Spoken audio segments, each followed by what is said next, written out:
Welcome to the Direct Farm Podcast, the weekly listen for farm selling direct. We'll talk about the 4 levers for farm success, which are quality, brand, price, and convenience. We'll hear from outside industry experts and producers like you to delight your customers, save time, and to increase your direct farm sales and business. We're glad you're here. Welcome to the Direct Farm Podcast. I'm Rory, your host for today's episode. We've got a great conversation for you today with the founder and CEO of Barn2Door, Janelle Maiocco, as well as one of our software engineer developers, Allison Merth. Welcome, Janelle and Allison. It's great to have you here. And Janelle, I just found out we've never had you on the podcast before. That's crazy. I know. It's time. It's overdue. Yeah, the CEO of the company. First time. I got to make sure I'm on my game today. Now that you know that, though, you're going to be putting me on here all the time. Yeah.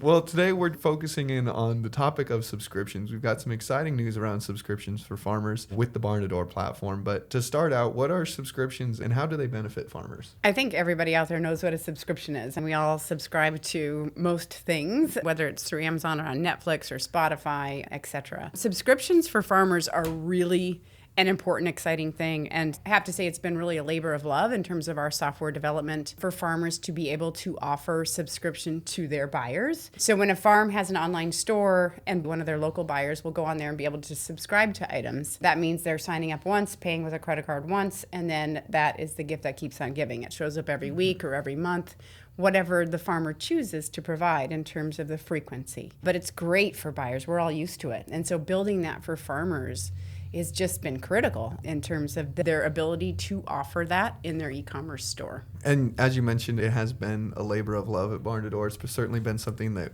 we've had for a long time, but it's been continually changing and improving. So, Allison, how have subscriptions previously worked with Barn2Door, and what are some of the different types that people could choose from, or how are some different ways people might utilize those?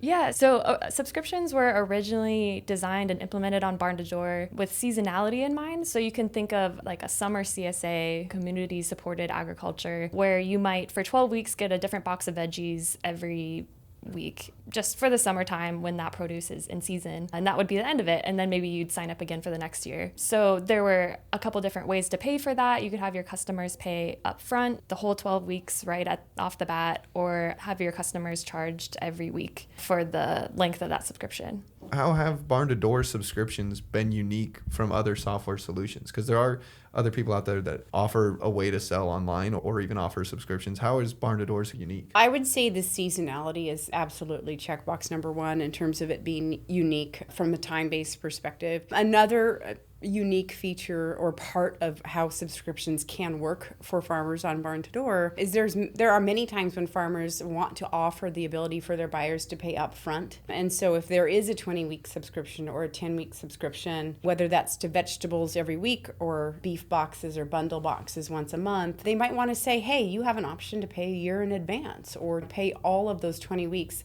before day one even begins. That can be a really great opportunity for farmers to get basically upfront cash flow. And sometimes that means they're using that same money to invest in the products that they need to get started. So it can be a really fantastic opportunity for people to even further support their local farmers by paying upfront for that time-based subscription. We also offer rolling subscriptions, which is something else you'll find out there. One thing you have to realize with software is you need to match what exists out there.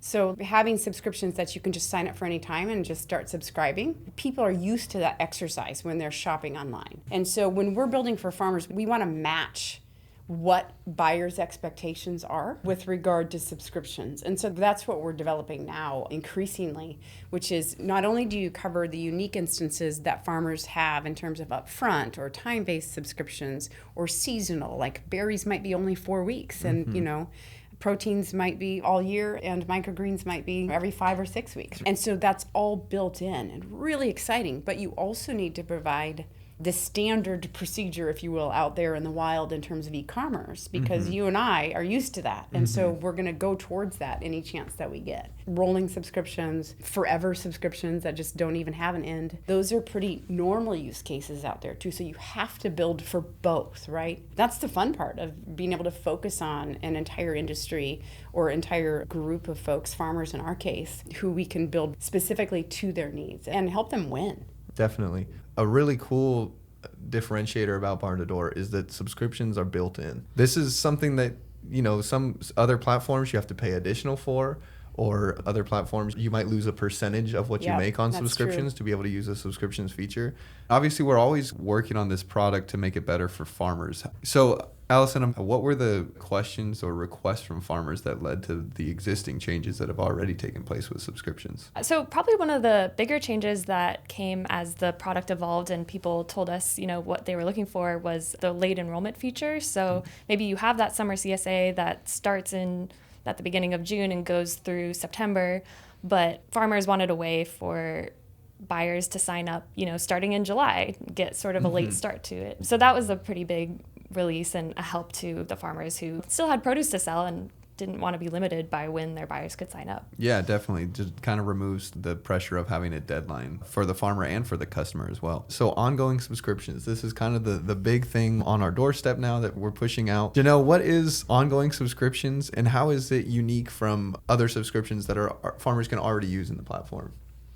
So ongoing subscriptions essentially means you can sign up to subscribe to a farm product at any time and just it's in perpetuity. And so that gives the buyer the confidence that they're going to have milk on their doorstep, eggs on their doorstep every week, or protein bundles or 4 chickens every single month, whatever it is, because the farmers can choose to offer different sizes of bundle boxes. They can offer different frequencies, and consumers love that. And so the ability to sort of lock in for those consumers and be like, wow, I have my source of poultry. I have my source of grass-fed beef. I'm set with farm eggs. I don't know about you, but when I buy from our farmers, I love walking through a grocery store and being like, yep, nope, not buying poultry here. I already got my eggs. It's really empowering for consumers to have that opportunity to just lock in essentially the major items in their cart and just keep going. Yeah, definitely. And that's a really great way to look at it, really. So you kind of mentioned that this is a kind of a win-win for farmers and for the consumers. How does that benefit both, really, on both the farmer side as well as their buyers?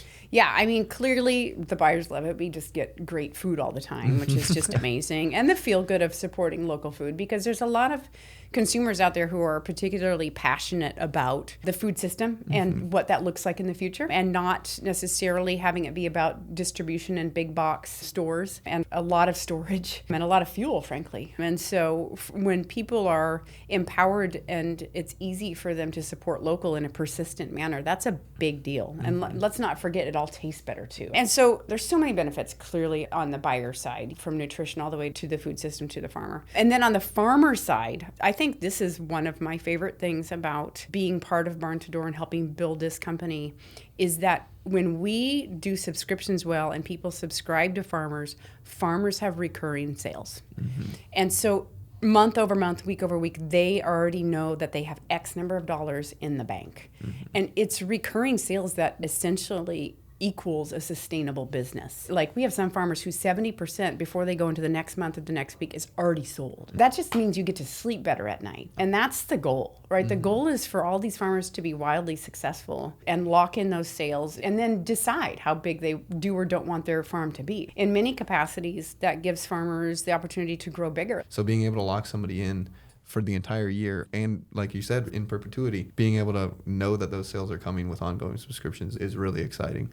So Allison, I'm curious, from like the software development side of things, what are some of the challenges? Obviously, you said you've been working on this for a really long time. What are some of the challenges you faced when developing ongoing subscriptions? Yeah, there were definitely plenty of engineering and technical challenges. It's probably the most technically challenging thing I've ever worked on, actually, which is surprising to some people. But when you think about it, there's so many different schedules that you have to support. We have a lot of flexibility in the platform where farmers could do twice a week, or they could do every third Monday of the month of fulfillments. So there's some challenges there just with timing and how do we design a system that won't accidentally skip fulfillments or anything. And then also just from a data side, when you think about what an ongoing subscription really means, it means there's data that could go on potentially forever, and you can't just store all that data till the end of time as the buyer hits purchase. So we had to think about a way that's really scalable for people to buy their subscriptions, and the data is not necessarily actually saved to the database at that point, but keeps getting generated dynamically every fulfillment. So we tried out like a new database system for storing some of that, and just had to think through a lot of different scenarios and edge cases. It took a lot of planning to do this for sure. Wow. Yeah, definitely complicated. Janelle, I'm curious, what are some of the top things that come to mind with people that are like ongoing subscriptions is like perfect for? I know you mentioned eggs already, but what are some of those other Eggs ones? is awesome. Yeah, dairy is great. Like, people certainly want their milk and butter and cheese. I'm a huge fan of proteins. Knowing if I'm getting a mixed bundle from a farmer once a month, whether it's grass-fed beef or pork or lamb or a combination, or poultry, like I know that we go through, a couple of birds a month. Great. I think those are all great opportunities. We've also seen microgreens, vegetables are a really big deal and can extend the season. We've seen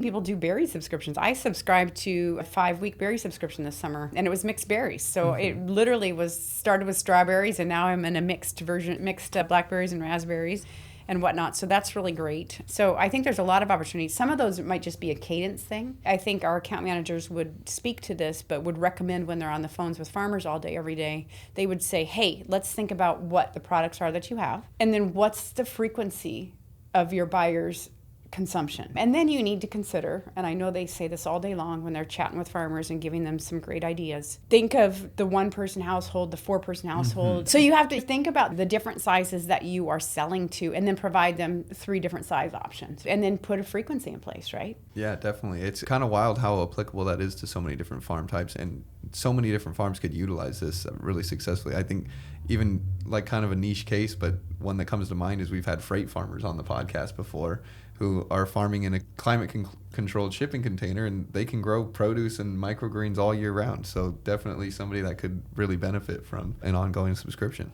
Allison, I'm curious, like, how does this new feature, we're always talking about saving farmers time, and so how does this feature help streamline those operations for farmers and make their business easier to run? The big thing for farmers will be not having to remind their buyers to resubscribe. That should save a step. And not having to remind them means they have a better projection of what is coming. They can really look at the calendar and see exactly how many people are subscribed and will stay subscribed. Thus just helping them, plan out their work for the next few months or however long. Yeah, that's a huge benefit. I feel like we hear farmers talk about all the time. The revenue security of subscriptions is great, but being able to apply that and not have it end at the end of the year is going to be even better. So Allison, I'm curious, can you give us like a little bit of a walkthrough? How would a farmer go about setting up that offer for ongoing subscriptions in their online store? Yeah, so the first thing you're going to need to do is make sure you have fulfillment set up that don't have an end date. So there's a lot of, farmers that might have schedules set up on the fulfillments page where it only goes to the end of the year or something. But yeah, making sure you have a schedule set up that does not have an end, that will support ongoing subscriptions. And then you can go to your manage offer page, and there will be a new option next to recurring and upfront subscriptions. There will be a third option now called ongoing. So you can set up a subscription that way to not have an end date and select your schedule that doesn't have an end date. Yeah, and then as soon as you post that, it'll go straight to your web store and buyers will be able to click through and purchase. Wow, that's crazy. After how complicated it sounded for you and your team to build this out, how simple that'll probably be for a lot of people to put in their store. What about for the customer side of things? Is there any kind of changes? What's it like as a customer going into a store and signing up for an ongoing subscription? For a customer, it'll actually be really similar to purchasing a recurring subscription. Recurring meaning you buy a subscription and it'll be for 12 weeks, but you're going to get charged on a weekly basis rather than all up front.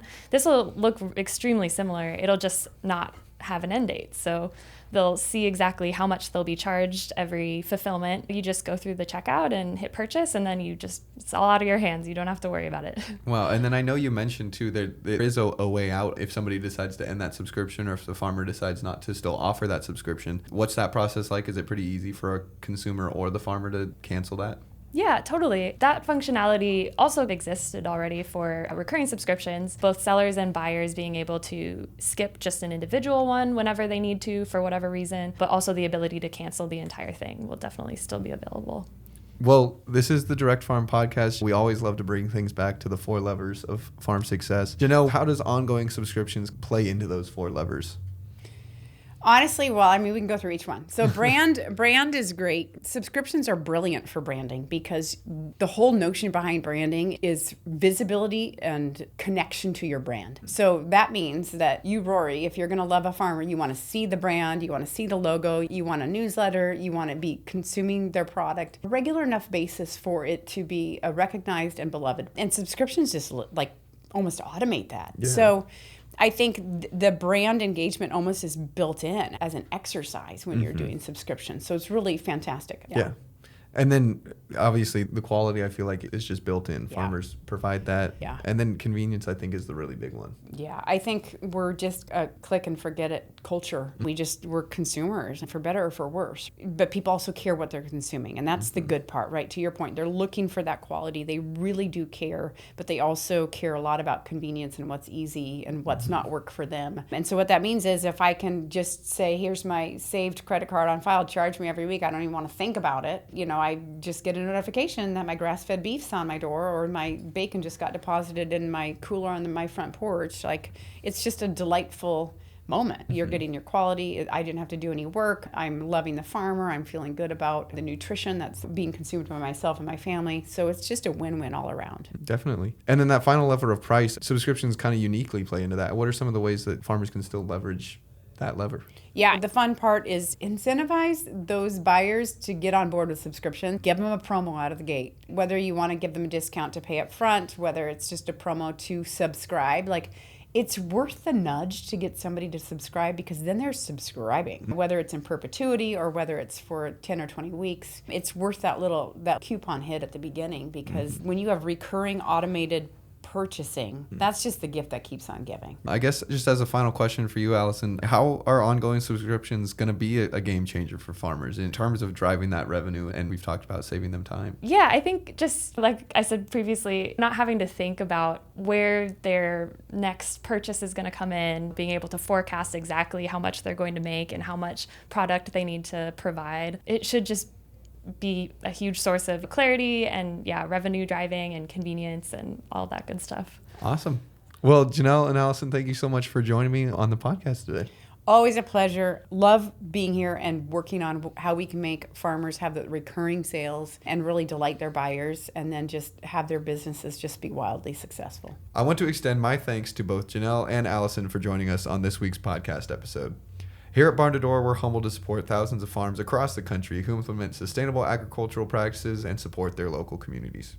To learn more about ongoing subscriptions and how it can benefit your farm, go to barn2door.com/updated subscriptions. To learn more about Barn2Door, including access to numerous free resources and best practices for your farm, go to barn2door.com/resources. Thank you for tuning in. We'll see you next week. Thank you for listening to this episode of the Direct Farm Podcast. You can subscribe anywhere you listen to podcasts to automatically download new episodes. For more free resources that you can read, watch, and listen to, visit barn2door.com/resources. Thank you again for tuning in, and we'll see you again next week.